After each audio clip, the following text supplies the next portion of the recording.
Jokowi hari ini, Jumat 5 Juli 2024, merangkum 2 berita pilihan. Antara lain, Kapolda Metro Jaya janji akan tuntaskan berkas perkara milik Firly Bahuri.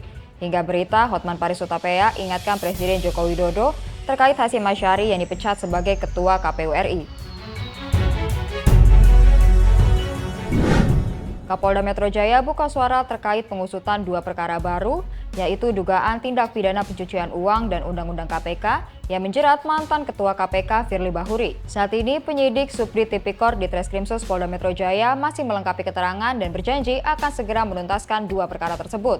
Subdit Tipikor di Treskrimsus Polda Metro Jaya masih terus menyidik kasus dugaan pemerasan terhadap mantan Menteri Pertanian Syahrul Yassin Limpo yang dilakukan oleh mantan Ketua KPK Firly Bahuri. Setelah menetapkan mantan Ketua KPK Firly Bahuri sebagai tersangka terkait kasus pemerasan terhadap SYL, saat ini penyidik Subdit Tipikor di Treskrimsus Polda Metro Jaya tengah mengusut 2 perkara baru yang melibatkan Firly Bahuri. Ditemui di Mapolda Metro Jaya pada Jumat siang, Kapolda Metro Jaya Irjen Pol Karyoto mengatakan pihaknya tengah mengusut 2 perkara baru yang melibatkan mantan Ketua KPK tersebut. Di antaranya dugaan tindak pidana pencucian uang dan Undang-Undang Komisi Pemberantasan Korupsi. Selain itu, Irjen Pol Karyoto berjanji akan secepatnya menuntaskan seluruh perkara yang menjerat mantan Ketua KPK Firly Bahuri itu. Apa yang diusut Pak soal TPPU sama soal UU KPK ya Pak yang terakhir diusut sama Krimsus itu sejauh ini perjalanannya bagaimana Pak di perkara ini? Pada prinsipnya dalam asas hukum pidana kami tidak boleh mencicil perkara.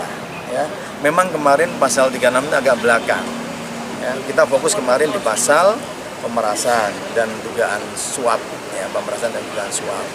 Tapi karena kita sudah koordinasi dengan jaksa, kembali bahwa kita tidak boleh mencicil perkara. Makanya agak lambat, kita akan tuntaskan dua-duanya sekaligus. Mohon waktu, ya.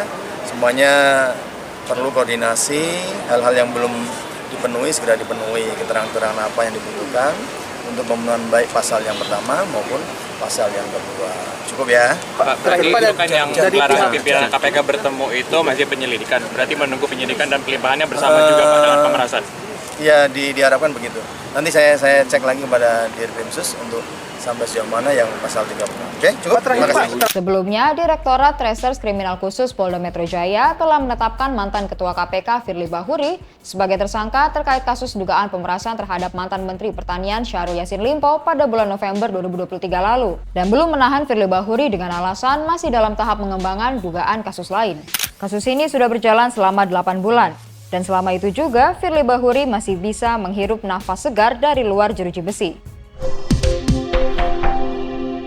Selanjutnya, pengacara kondang Hotman Paris Hutapea turut mengomentari adanya putusan Dewan Kehormatan Penyelenggara Pemilu yang memecat Hasyim Asyari sebagai Ketua Komisi Pemilihan Umum. Hotman Paris pun mengimbau Presiden Joko Widodo agar tidak bertindak gegabah dan segera menerbitkan keputusan Presiden. Hal itu disampaikan Hotman Paris Hutapea di akun Instagram miliknya Kamis 4 Juni 2024. Hotman Paris mengimbau agar Presiden Joko Widodo berhati-hati dalam menandatangani Kepres pemberhentian Hasyim Asyari dari jabatan Ketua KPU RI. Dia juga meminta kepada Presiden Joko Widodo agar mengecek terlebih dahulu temuan pada fakta persidangan ihwal kebenaran wanita yang berhubungan seksual dengan Hasyim Asyari itu, seperti memastikan sudah meminta pemeriksaan soal kesehatan kelaminnya. Tak hanya itu, Hotman Paris juga mempertanyakan apakah tindakan hubungan seksual yang dilakukan oleh Hasyim Asyari dan wanita tersebut atas dasar suka sama suka atau paksaan.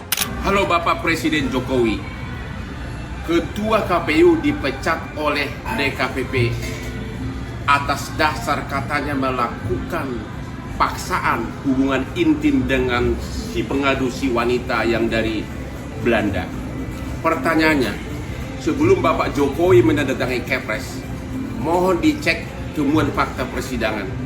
Benar nggak, ini pertanyaannya bukan tuduhan, benar nggak si pengadu itu pernah ngechat, pernah WA Ketua KPU meminta agar diperiksa apakah Ketua KPU itu mengidap penyakit kelamin tertentu yang hanya ada di Asia. Kalau ada chat dari seorang wanita seperti itu kepada seorang laki, pertanyaan, apakah itu hubungan intim dipaksakan atau mau sama mau?